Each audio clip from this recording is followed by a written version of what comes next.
Fala rapaziada, sejam bem-vindos a este que é o nosso 82º vídeo aqui no canal, vídeo número 82. E no vídeo de hoje eu queria trazer um vídeo um pouco diferente para vocês, um vídeo falando sobre um interesse que eu tô tendo e que eu julgo ser importante, principalmente nessa época que estamos entrando agora de eleição e cada vez mais sendo vendidas histórias, tanto de um lado quanto do outro da política, ou também histórias tanto de um lado quanto do outro da religião, e histórias também, por exemplo, no futebol brasileiro, já que estamos falando aqui com brasileiros, um tentando vender a Libra, outro tentando vender a Liga, né? Que são as duas vertentes que vão comandar o futebol brasileiro, cada uma falando que a outra é opressora e etc. São narrativas, rapaziada. E no vídeo de hoje eu queria tratar justamente disso, de narrativa, e lembrar vocês que hoje em dia a gente vive num grande paradoxo, porque quanto mais a gente tem informação, parece que mais burro a gente fica, parece que mais limitado a gente fica. A gente tem uma porrada de informação, nosso celular hoje em dia tem mais informação do que as maiores bibliotecas da antiguidade, como a de Alexandria, por exemplo, ou a da Grécia, e a gente não sabe usar absolutamente nada dessa informação. A gente tem mais informação, só que, paradoxalmente, a gente fica menos sábio. Parece que nos tempos mais antigos as pessoas tinham menos informação, mas como elas matutavam mais aquela informação, meditavam mais sobre aquela informação, refletiam mais sobre aquela informação, ela chegava ao cerne dela, à verdade dela, e acabava introspectando aquela informação, introduzindo aquela informação na sua própria vida e vivendo ela. Não estou dizendo que informação é ruim, informação na verdade é uma coisa muito boa, uma coisa muito válida. Hoje em dia, se você for ver, a medicina avançou muito, o direito avançou muito, a engenharia avançou muito. A medicina, por exemplo, antigamente, uma mulher às vezes tinha 6, 7 filhos, só que um só sobrevivia, 2 sobreviviam. Alguns faleciam antes de nascer, outros poucos dias depois de nascer. Então, não podemos dizer que a informação é de tudo ruim. Eu digo apenas que a informação em excesso pode nos deixar confusos. Então, primeiramente é isso. Rapaziada, mais do que o poder da informação, nós temos que ver o poder das narrativas, das histórias. Se você voltar antigamente, as pessoas sentavam em volta de uma fogueira e contavam histórias. E era assim que elas introduziam nas suas vidas as suas crenças, os seus costumes, os seus hábitos e principalmente suas crenças. Em aquela frase, as suas crenças são seu destino. E isso é uma coisa, super, super real. Sua crença é seu destino. E a maioria das vezes, tanto na nossa vida quanto na dos nossos antepassados, as crenças eram passadas por meio de histórias. Rapaziada, como fazer milhares, centenas de milhares de trabalhadores construírem uma pirâmide no Egito, falando simplesmente que é para Deus? Você tem que, de alguma forma, contar histórias, contar narrativas que vão hipnotizar essas pessoas. As pirâmides são uma coisa impressionante, porque ninguém sabe como foi feito, ninguém sabe quantos trabalhadores foram necessários. Se você acredita que foi alienígena que fez, pronto, também é sua teoria. Mas hoje, cada vez mais, os estudos mostram que as pessoas que construíram aquilo nem escravos eram servos, que é diferente de escravo, eram servos e trabalhadores qualificados, como se fossem engenheiros e arquitetos hoje em dia. Ou seja, era gente pra caraca, e as pessoas estavam ali porque queriam, basicamente. Qual que é a narrativa que faz centenas de milhares de pessoas construírem uma pirâmide? Qual que é a narrativa que faz centenas de milhares de pessoas irem para uma guerra para defender uma nação? Qual que é a narrativa que faz centenas de milhares de pessoas defenderem aquele bigode? Olha como o bigode conseguiu fazer uma hipnose em massa, hipnotizar pessoas, fazer elas servirem a ele num ideal completamente absurdo. Ele simplesmente criou uma narrativa, vendeu essa narrativa e as pessoas acreditaram. Hoje em dia, uma das principais narrativas que a gente acredita, e porque a gente acredita ela dá certo, é o dinheiro. Rapaziada, o que é o dinheiro? O dinheiro não é nada. O dinheiro é simplesmente um papel que não tem uma função objetiva na vida real. O que você vai fazer com o papel? Vamos supor que você caia numa ilha deserta e você tem um malote de dinheiro, tem 100 mil reais ali. O que tu vai fazer numa ilha que só tem você com esse dinheiro? Esse dinheiro não vale absolutamente nada ali, meu irmão. No máximo você vai fazer uma fogueira pra você se aquecer. Então o dinheiro, ele só tem valor porque a gente dá valor pra ele, a gente dá valor como justamente uma moeda de troca. Mas ele em si não tem dinheiro nenhum. É uma convenção que todos aceitaram, né? De que aquilo ali, que 10 reais vale 10 reais. Aquele papel azul vale 100 reais. Enfim, não faz sentido nenhum, mas é uma coisa que a gente acredita.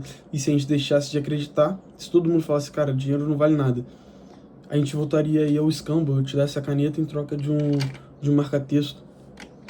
Mas o dinheiro é um fato de que, olha o poder da narrativa e como a narrativa faz todo o sistema andar. Rapaziada, eu tava em Portugal na época do apagão. Na época que teve um apagão em Portugal e Espanha. Eu não sei se vocês se lembram disso. 2025. No momento daquele apagão, duas coisas que eu pensei. 3, vamos lá. A primeira. Bitcoin não valia nada. Naquele apagão, se você tivesse Bitcoin, não valia absolutamente nada. Ninguém tinha internet. Ninguém tinha eletricidade. Bateria do celular, quando acabasse, já era. O Bitcoin não valia nada. Segundo, o dinheiro na sua conta bancária também não valia nada. Porque só estava aceitando dinheiro físico na maioria dos mercados. Existiam alguns poucos mercados que tinham aquela maquininha que tinha bateria e por algum motivo o sistema era internacional, era da Europa toda, então funcionava o dinheiro ali naquela hora, mas a maioria das coisas que você quisesse comprar ali, dinheiro físico, apenas dinheiro físico. E eu, uma pessoa que raramente tem dinheiro físico, me ferrei um pouco ali. Graças a Deus eu tinha um pouco de dinheiro físico aí. Também graças a Deus o apagão durou pouco, mas usei o dinheiro físico, o dinheiro da narrativa. Agora o terceiro ponto. Se aquele apagão durou algumas horas, não foi nem um dia. Se aquele apagão dura 2, 3, 4, 5 dias, meu irmão, eu tenho uma certeza. Depois do quinto dia, o dinheiro não ia valer nada. Depois do quinto dia, do quarto talvez, até antes, o dinheiro não ia valer nada. Ia voltar a ser um pedaço de papel que não vale nada. O que ia valer ia ser material, escambo, principalmente coisa de sobrevivência. Por exemplo, meu violão ali não ia valer nada. Mas uma comida, um gerador ia ser talvez a coisa mais cara do mundo. Enfim, eu espero que você entenda o ponto que eu cheguei. Eu falei isso no dia, eu falei, cara, imagina quem tem Bitcoin agora. O cara às vezes tem todo o dinheiro dele em Bitcoin e não vale absolutamente nada nesse momento. Se você quiser, você pode me refutar aí. Às vezes existe alguma forma de usar Bitcoin que não seja pelo celular, porque o celular também não tinha bateria. E você pode argumentar, não, existe gerador, etc. Depois do quarto, quinto dia, quem tivesse gerador talvez seria o maior alvo. Imagina num contexto assim que você não tem eletricidade, quem tem painel solar, o nego vai roubar seu painel solar, pô. Seria um contexto realmente estranho. Mas, basicamente, é o poder da narrativa. Eu não estou dizendo que isso é bom ou que isso é ruim. Na verdade, isso pode ser muito bom. A gente pode usar essa narrativa para construir um sistema muito bom. um sistema de cooperação para algo bom, um sistema de cooperação para ajudar, mas também a gente pode fazer um sistema em que a gente acha um culpado, cria uma narrativa, acha um culpado e ataca esse culpado, como o Bigode fez e como eu vejo muito sendo feito na política hoje em dia. Muito. Vamos achar um culpado, vamos atacar ele e vamos nos eleger atacando esse culpado. Se não fosse ele, isso aqui estaria bom. Rapaziada, vocês acreditam nisso? Se não fosse ele, isso aqui estaria bom? Cara, isso é a coisa mais idiota a se pensar, a se falar, e a gente acredita. É simplesmente uma narrativa. E sempre vai ser isso. Um vai subir e vai falar, se não fosse aquilo ali, isso aqui estaria bom. Aí depois esse cara perde, sobe o outro, ah não, se não fosse esse aqui, isso aqui estaria bom. É simplesmente narrativa, rapaziada, simplesmente ficção. E a gente acredita nessa ficção, a gente move a nossa vida por essa ficção e as nossas ações do dia a dia são baseadas nessa ficção. Como o dinheiro é uma ficção que todas as nossas ações, praticamente do dia a dia, são voltadas a esse dinheiro.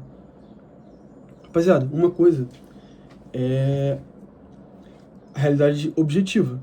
Por exemplo, eu tô segurando uma caneta e eu tô com uma blusa bege e eu tô de óculos. Isso é realidade objetiva. Tá de dia.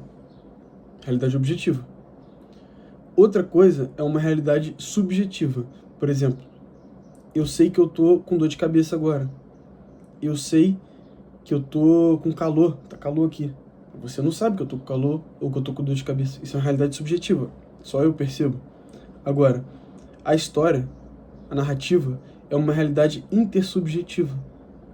É uma realidade que faz a gente acreditar em alguma coisa que não existe, mas pelo fato da gente acreditar, ela passa a existir.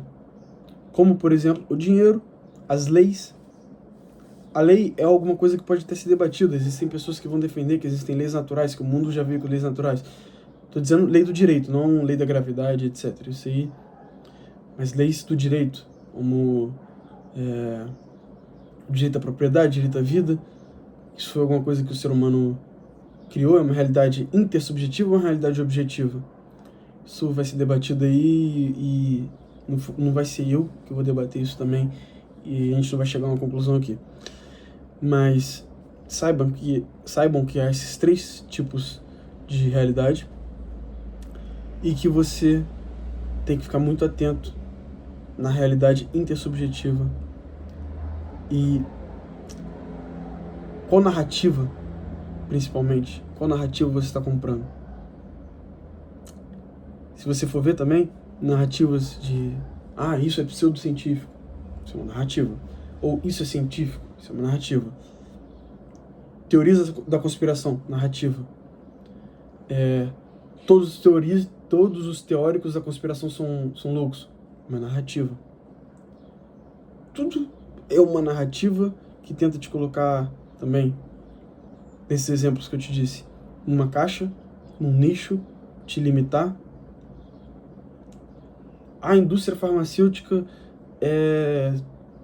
lucra bilhões, é a indústria que mais ganha dinheiro no mundo e por isso existem uma porrada de cura de um monte de doença e existem curas naturais que eles tentam evitar e etc. Uma narrativa. O flúor, não sei o que, da água te deixa lesado. Uma narrativa. Você tem uma porrada de narrativa que você escolhe acreditar. Agora você tem que analisar tudo e reter o que é bom. Tamo junto e vamos pro próximo vídeo.